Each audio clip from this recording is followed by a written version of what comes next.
Hello viewers. तो आज की क्लास में हम कंटिन्यूटी ऑफ ए फंक्शन से रिलेटेड एक इम्पॉर्टेंट और कॉन्सेप्चुअल प्रॉब्लम सॉल्व करेंगे। राइट। और यहाँ पर जो हमें प्रॉब्लम दी हुई है वो है we have to discuss the continuity of this function. Right. तो यहाँ पर देखिए फंक्शन को किस तरीके से डिफाइन किया हुआ है। एफ ऑफ एक्स जो है वो है इंटीग्रल फ्रॉम 0 to x, और इंटीग्रैंड हमारे पास है 5 plus mod of 1 - t। Right. तो यहाँ पर मॉड फंक्शन है 1 - t। dt है अगर x ग्रेटर देन 0 होता है। राइट। और f ऑफ x को डिफाइन किया है 6x - 1 if x is less than और इक्वल टू 2। राइट। तो यहाँ पर x इज इक्वल टू 2 पर हमें इस फंक्शन की, जो कि इस तरीके से डिफाइन किया हुआ है, इसकी कॉन्टिन्यूटी को चेक करना है। राइट। तो चलिए शुरू करते हैं। तो कॉन्टिन्यूटी को चेक करने के लिए हम यहाँ पर राइट हैंड लिमिट निकालेंगे और लेफ्ट हैंड लिमिट निकालेंगे। राइट। और एफ ऑफ 2 फाइंड आउट करेंगे। राइट। और अगर ये तीनों क्वांटिटीज आपस में इक्वल हो जाती हैं तो ये फंक्शन जो होगा वो कॉन्टिन्यूस हो जाएगा। राइट। तो चलिए सबसे पहले हम यहाँ पर क्या करेंगे, देखिए एफ ऑफ एक्स को हमें यहाँ पर किस तरीके से डिफाइन किया हुआ है। एक्स ग्रेटर देन 2 के लिए पहले हम देखते हैं कि एक इंटीग्रल के फॉर्म में हमें दिया हुआ है। राइट। तो यहाँ पर हम कोशिश करेंगे कि इस इंटीग्रल को पहले सॉल्व करें। राइट। और यहाँ पर है एक्स ग्रेटर देन 2। राइट। तो यहाँ पर जो लिमिट्स वेरी कर रही हैं वो 0 से t इज इक्वल टू 0 से t is equal to x तक वेरी कर रही हैं, और x जो है वो 2 से greater than x is greater than 2 है। राइट। तो सबसे पहले हम इस इंटीग्रल को सॉल्व करेंगे और f ऑफ x को एक पॉलिनोमियल फंक्शन के फॉर्म में एक्सप्रेस करेंगे। तो यहाँ पर हम देख रहे हैं कि एफ ऑफ एक्स को जब x लेस देन और इक्वल टू 2 है तो एफ ऑफ एक्स जो है एक पॉलिनोमियल के फॉर्म में दिया हुआ है, यानी कि 6x - 1 दिया हुआ है। राइट। तो x ग्रेटर देन 2 के लिए फंक्शन एक इंटीग्रल के फॉर्म में दिया हुआ है, जिसमें कि वेरिएबल हमारे पास t है। राइट। तो चलिए इस इंटीग्रल को सॉल्व करते हैं और एफ ऑफ एक्स को एक पॉलिनोमियल फंक्शन इस तरीके से यहाँ पर एक्सप्रेस करते हैं। तो चलिए यहाँ पर पहले हम लिमिट्स को यहाँ पर देखते हैं कि लिमिट्स क्या हैं। तो लिमिट्स हैं 0 to x, और x जो है वो 2 से ग्रेटर है। तो चलिए एक रियल नंबर लाइन यहाँ पर बनाते हैं। राइट। तो देखिए यहाँ पर हमारे पास मान लेते हैं t इज इक्वल टू 0 है। राइट। और यहाँ पर हमारे पास कहीं पर t इज इक्वल टू 1 होगा। राइट। ओके। तो यहाँ पर t इज इक्वल टू 0 है और यहाँ पर t इज इक्वल टू 1 है, और यहाँ पर हमारे पास मान लेते हैं t इज इक्वल टू 2 है। राइट। तो अब हम क्या करेंगे कि इस इंटीग्रल को स्प्लिट कर लेंगे। राइट। तो यहाँ पर t 0 है, यहाँ पर 1 है और यहाँ पर 2 है। राइट। तो इंटीग्रल जा रहा है t इज इक्वल टू 0 से t is equal to x तक। राइट। तो अगर हम यहाँ पर x ले लें, इसको t is equal to 2 is equal to x, तो यहाँ से जो ये वाला जो पोर्शन होगा रियल नंबर लाइन का, ये पोर्शन जो होगा वो x ग्रेटर देन 2 हो जाएगा। राइट। तो अब हम क्या करेंगे कि इस इंटीग्रल को t इज इक्वल टू 0 से x तक हमें इंटीग्रेट करना है। तो हम क्या करते हैं, t इज इक्वल टू 0 से t इज इक्वल टू 1 तक पहला जो इंटीग्रल है उसे लिखते हैं। राइट। तो देखिए हमारे पास क्या आ जाएगा, t इज इक्वल टू 0 से 1 तक, और यहाँ पर 5 प्लस मॉड ऑफ 1 - t, और यहाँ पर dt आ जाएगा। राइट। और जो सेकंड इंटीग्रल होगा वो हमारे पास आ जाएगा टी इज इक्वल टू 1 से, टी इज इक्वल टू 1 से हम यहाँ पर t is equal to x तक जाएंगे। राइट। तो देखिए यहाँ पर हमारे पास यहाँ पर हम एक ओपन सर्कल यहाँ पर डिनोट कर लेते हैं, जो कि इस बात को शो करता है कि x इज ग्रेटर देन 2 है। राइट। तो यहाँ पर t इज इक्वल टू 1 है, यहाँ पर t इज इक्वल टू 2 है। तो पहला इंटीग्रल हमारा 0 से 1 तक हो गया, और दूसरा इंटीग्रल जो होगा हमारा 1 से x तक हो जाएगा। 1 से x तक होने का मतलब ये है कि x जो है वो ग्रेटर देन 2 होगा। राइट। तो जो x है वो यहाँ पर भी हो सकता है, मतलब t इज इक्वल टू 2 के राइट हैंड साइड में जो x होगा वो लाई करेगा, राइट। तो यहाँ एक हमने इसे एनसर्कल किया हुआ है कि t इज इक्वल टू जो 2 है, यानी कि जो x है x इज ग्रेटर देन 2 होगा, राइट। तो जब हम t इज इक्वल टू 1 से t is equal to x तक इंटीग्रेट कर रहे हैं, तो हम t इज इक्वल टू 1 से इस तरफ किसी भी पॉइंट पर जा सकते हैं, क्योंकि x जो है ग्रेटर देन 2 है, राइट। तो यहाँ पर अब हम इंटीग्रल लिखेंगे 5 plus mod of 1 minus T, और यहाँ पर आ जाएगा हमारे पास D T, right.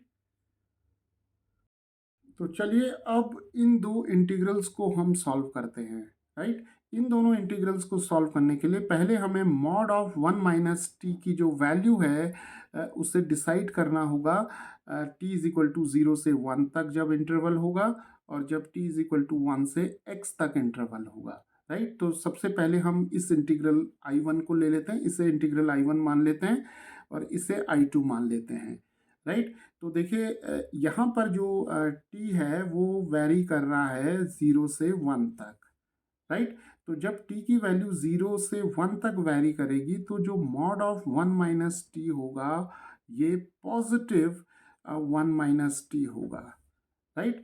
Because t की वैल्यू 0 और 1 के बीच में कुछ भी होगी अगर यहाँ पर, तो 1 माइनस टी जो होगा वो हमेशा पॉजिटिव होगा, राइट। तो मॉड फंक्शन की डेफिनेशन से हमारे पास मॉड ऑफ 1 माइनस टी जो होगा वो पॉजिटिव 1 माइनस टी आ जाएगा, राइट। तो इंटीग्रल I2 लेते हैं, तो देखिए I2 में क्या है कि t जो है वो वेरी कर रहा है 1 से लेकर x तक, राइट, 1 से लेकर x तक। तो मॉड ऑफ 1 माइनस टी जो होगा वो नेगेटिव ऑफ 1 माइनस टी हो जाएगा, राइट। तो कैसे होगा देखिए, जब t की वैल्यू इंटरवल 1 से x तक है, तो यहाँ पर जो x है x ग्रेटर देन 2 है, राइट। तो यहाँ पर मान लेते हैं थोड़ी देर के लिए x की वैल्यू 3 है, राइट। तो अगर हम यहाँ पर x की वैल्यू 3 ले लेते हैं तो इंटरवल हमारा बन जाएगा 1 से 3 तक, और जब हम 1 से 3 तक जाएंगे तो मॉड ऑफ 1 माइनस टी जो होगा वो नेगेटिव ऑफ 1 माइनस टी हो जाएगा। तो इसका मतलब ये हुआ कि 1 माइनस टी की वैल्यू जो होगी वो नेगेटिव होगी। इसी तरह अगर हम x की वैल्यू 4 ले लेते हैं, मान लेते हैं, तो t की वैल्यू जो होगी वो 1 और 4 तक वैरी करेगी, और अगेन 1 माइनस टी जो होगा वो नेगेटिव होगा, राइट। तो इस तरीके से हमने मॉड ऑफ 1 माइनस टी की जो वैल्यू है या साइन है उसे हमने यहाँ पर डिसाइड कर लिया है, राइट। तो अब देखिए जो पहला इंटीग्रल है इसमें ये हो जाएगा हमारा 0 से 1 तक, और हमारे पास आ जाएगा 5, और मॉड ऑफ 1 माइनस टी की जगह प्लस 1 माइनस टी आ जाएगा, राइट। और जो सेकेंड इंटीग्रल है वो 1 से x तक है, राइट। तो 1 से x तक है तो हमारे पास 5 हो जाएगा, और मॉड ऑफ 1 माइनस टी की जो वैल्यू होगी वो नेगेटिव ऑफ 1 माइनस टी होगा, यानी कि -1 प्लस टी हो जाएगा। तो यहाँ -1 और प्लस टी हो जाएगा, राइट। तो इस क्वेश्चन में जो f ऑफ x को एक इंटीग्रल के फॉर्म में दिया हुआ है जब x ग्रेटर देन 2 है, तो इसे सिंप्लीफाई करना एक इम्पॉर्टेंट बात है, राइट।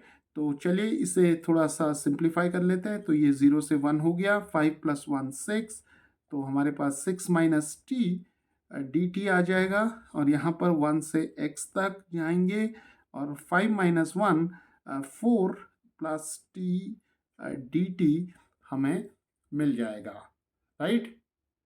तो अब हमारे पास एफ एक्स जो है वो इन दो इंटीग्रल्स के सम के फॉर्म में मिल गया है। तो चलिए इसे अब सिंपली सॉल्व कर लेते हैं। तो एफ ऑफ एक्स हमारे पास आ जाएगा 6 डी टी का इंटीग्रल हमारे पास 6t हो जाएगा, और यहाँ पर टी स्क्वायर ओवर 2 आ जाएगा। लिमिट्स हो जाएंगी 0 से 1, और यहाँ पर जो इंटीग्रल आएगा 4 प्लस टी का वो आ जाएगा 4t plus T square over 2, और 1 से x तक लिमिट्स आ जाएंगी, राइट। तो चलिए लिमिट्स यहाँ पर सब्सटीट्यूट करते हैं और डिफरेंस लेते हैं। तो पहला आ जाएगा 6 माइनस हाफ, और दूसरा हमारे पास ज़ीरो माइनस ज़ीरो आ जाएगा क्योंकि टी की वैल्यू ज़ीरो होगी, राइट। और यहाँ पर जब हम t is equal to x रखेंगे तो 4x आ जाएगा, और यहाँ पर एक्स स्क्वायर ओवर 2 मिल जाएगा, और माइनस करेंगे और t की वैल्यू 1 रखेंगे तो 4 प्लस हाफ मिल जाएगा, राइट। तो चलिए इसे सॉल्व करते हैं।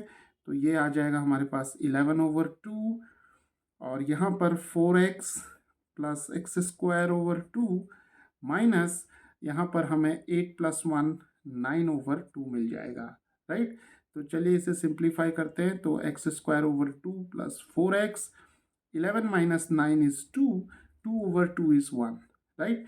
तो एफ ऑफ एक्स की वैल्यू जो है अब हमें मिल गई x square over 2 plus 4x plus 1 when ever x is greater than 2, right. तो देखिए एफ ऑफ एक्स को हमने एक क्वाड्रेटिक पॉलिनोमियल के फॉर्म में यहाँ पर एक्सप्रेस कर लिया है, राइट। और देखिए यहाँ पर जो एक्स लेस देन और इक्वल टू 2 के लिए दिया हुआ था फंक्शन, वो था 6x माइनस 1, राइट।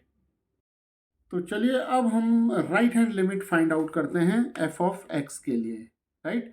तो राइट हैंड लिमिट के लिए जो नोटेशन होगा वो होगा limit x tends to 2 positive हो जाएगा यहाँ पर, और एफ ऑफ एक्स आ जाएगा, राइट।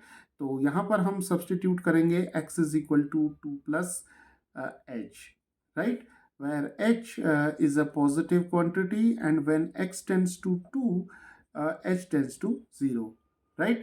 तो अब हम यहाँ पर लिखेंगे लिमिट h टेंस टू 0 हो जाएगा यहाँ पर, और f ऑफ x की जगह हमारे पास 2 प्लस एच आ जाएगा, राइट। तो जब हम राइट हैंड लिमिट कैलकुलेट कर रहे हैं तो x की वैल्यू 2 प्लस एच है, यानी कि 2 से ग्रेटर है। तो यहाँ पर हम एफ एक्स की जो फॉर्म है वो ये वाली फॉर्म का यूज़ करेंगे। तो देखिए हमें मिलेगा लिमिट h टेंस टू 0, और f ऑफ 2 प्लस एच की जगह हमारे पास आ जाएगा, यहाँ x की जगह हम 2 प्लस एच रखेंगे। तो 2 प्लस एच का square divided by 2 plus 4 times 2 plus H plus 1, right. तो चलिए इसे सॉल्व कर लेते हैं। तो यहाँ पर आ जाएगा 4 plus H square plus 4h divided by 2 plus 8 plus 4h, और यहाँ पर हमें मिल जाएगा 1। तो इसे हम यहाँ पर अगर h की वैल्यू 0 रख दें तो ये दोनों क्वांटिटी 0 हो जाएंगी, तो हमें मिलेगा 4/2, और यहाँ पर 0 मिल जाएगा, और 8 प्लस 1 यहाँ 9 मिल जाएगा। तो ये हो जाएगा हमारा 2 2 ज़ा 4, so this is 2 plus 9 11, right. तो जो राइट हैंड लिमिट आएगी यहाँ पर वो आ जाएगी हमारे पास 11, राइट। तो चलिए लेफ्ट हैंड लिमिट कैलकुलेट करते हैं। तो लेफ्ट हैंड लिमिट कैलकुलेट करने के लिए हमें यहाँ पर लिखना होगा limit x tends to 2 minus, right, और f ऑफ x आ जाएगा। x की वैल्यू हम रखेंगे 2 माइनस एच, और h is a positive quantity, और जब x 2 की तरफ टेंड करेगा तो h 0 की तरफ टेंड करेगा, राइट। तो यहाँ पर हमें अब मिलेगा लिमिट, तो इस लिमिट को हम h के फॉर्म में लिखते हैं, तो लिमिट h टेंस टू 0 हो जाएगा, और f ऑफ 2 माइनस एच आ जाएगा, राइट। तो देखिए x is equal to 2 minus h जो है वो लेस देन 2 है, राइट। तो यहाँ पर x लेस देन 2 और इक्वल टू 2 के लिए फंक्शन जो है वो इस तरीके से डिफाइंड है। तो हम लिखेंगे लिमिट h टेंस टू 0, और यहाँ पर x की जगह 2 माइनस एच रखेंगे, राइट। तो हमें मिल जाएगा 2 माइनस एच माइनस 1, और इसे हम सिंप्लीफाई करेंगे limit h tends to 0, so this is 12 minus 6h minus 1, so this is limit h tends to 0 11 minus 6h, और यहाँ पर जब h टेंस टू 0 होगा तो ये क्वांटिटी 0 हो जाएगी, तो हमें मिल जाएगा 11, राइट। तो देखिए लेफ्ट हैंड लिमिट जो है वो हमें 11 मिल गई है, राइट। और वैल्यू ऑफ द फंक्शन जो f ऑफ 2 हमें निकालना है यहाँ पर, वो हमें मिल जाएगा क्योंकि x लेस देन और इक्वल टू 2 के लिए फंक्शन 6x माइनस 1 है, तो यहाँ पर रखेंगे x इज इक्वल टू 2 तो हमें मिल जाएगा 12 माइनस 1 दैट इज 11, राइट। तो यहाँ पर हमने देखा कि जो राइट हैंड लिमिट है और लेफ्ट हैंड लिमिट है और value of the function at x is equal to 2 है, ये तीनों क्वांटिटीज आपस में इक्वल हैं, राइट। तो हम ये कंक्लूड करेंगे यहाँ पर कि ये जो गिवन फंक्शन है ये x इज इक्वल टू 2 पर कॉन्टिन्यूस होगा, राइट।